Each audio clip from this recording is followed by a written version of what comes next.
Building में Trump समर्थकों के खूनी उत्पात ने दुनिया के सबसे पुराने लोकतंत्र अमेरिका को पूरी दुनिया के सामने शर्मसार कर दिया। इस घटना से देश के सांसदों और बुद्धिजीवियों में इस हद तक गुस्सा है कि अब वे डोनाल्ड ट्रंप को राष्ट्रपति की कुर्सी पर कतई नहीं देखना चाहते, भले ही उनके कार्यकाल में महज 13 दिन बचे हैं। खास बात यह है कि ट्रंप को हटाने की मांग सिर्फ विरोधी डेमोक्रेट ही नहीं बल्कि उनकी अपनी पार्टी रिपब्लिक के कई नेता भी कर रहे हैं। स्पीकर नैन्सी पेलोसी ने तो चेतावनी देते हुए ये तक कह दिया कि अगर ट्रंप को संविधान के 25वें संशोधन के तहत राष्ट्रपति पद से नहीं हटाया जाता है तो अमेरिकी संसद महाभियोग की कार्यवाही की ओर आगे बढ़ सकती है। उन्होंने उपराष्ट्रपति माइक पेंस से अपील की है कि वे इस कार्रवाई को आगे बढ़ाएं। ऐसे में जानना जरूरी है कि आखिर क्या है अमेरिकी संविधान का 25वां संशोधन जिसे इस्तेमाल करके ट्रंप को राष्ट्रपति के पद से हटाया जा सकता है। दरअसल अमेरिकी संविधान में 25वां संशोधन साल 1967 में लागू किया गया था।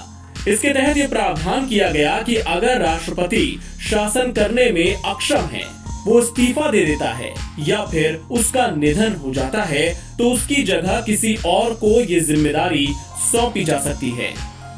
ये जिम्मेदारी उपराष्ट्रपति को दिए जाने का प्रावधान है।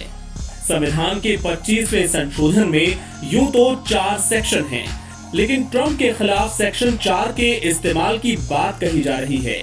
सेक्शन 4 का इस्तेमाल इसके पहले अमेरिका के इतिहास में कभी नहीं हुआ। संविधान के 25वें संशोधन के सेक्शन 4 में ये व्यवस्था दी गई है कि अगर राष्ट्रपति सत्ता हस्तांतरित करने में या फिर अपनी जिम्मेदारियों को निभाने में सक्षम नहीं है या अयोग्य है तो उसे पद से हटाया जा सकता है।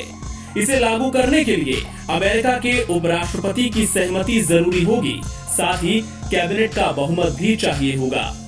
इसके तहत ये घोषित किया जा सकता है कि राष्ट्रपति अपनी जिम्मेदारियों को निभाने में अक्षम है। अगर राष्ट्रपति इसका विरोध करता है तो दोनों सदनों में उपराष्ट्रपति को सत्ता सौंपने के लिए 2/3 बहुमत की जरूरत होगी।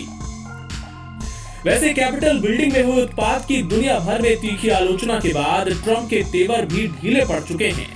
जो बाइडेन की जीत पर अमेरिकी कांग्रेस की मुहर के बाद बयान जारी करते हुए ट्रंप ने आखिरकार अपनी हार स्वीकार कर ली है और कहा है कि हिंसा से वो खुद भी दुखी हैं और अब उनका फोकस सत्ता के हस्तांतरण पर है।